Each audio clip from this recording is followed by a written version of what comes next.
Ahoj, vítejte u dalšího videa a v dnešním videu pojedeme já s mámkou ještě s dráchou trhat jahody do nějakého sadu a budeme to právě že nakládat do tady z těch bedínek a už se na to strašně těším, protože asi i nějakou tu jahodku si určitě dám a budu vám to tady celý natáčet.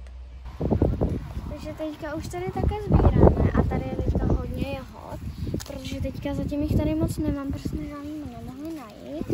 Tohle je nezralá, tohle taky ne, tahle hezka to můžu vzít.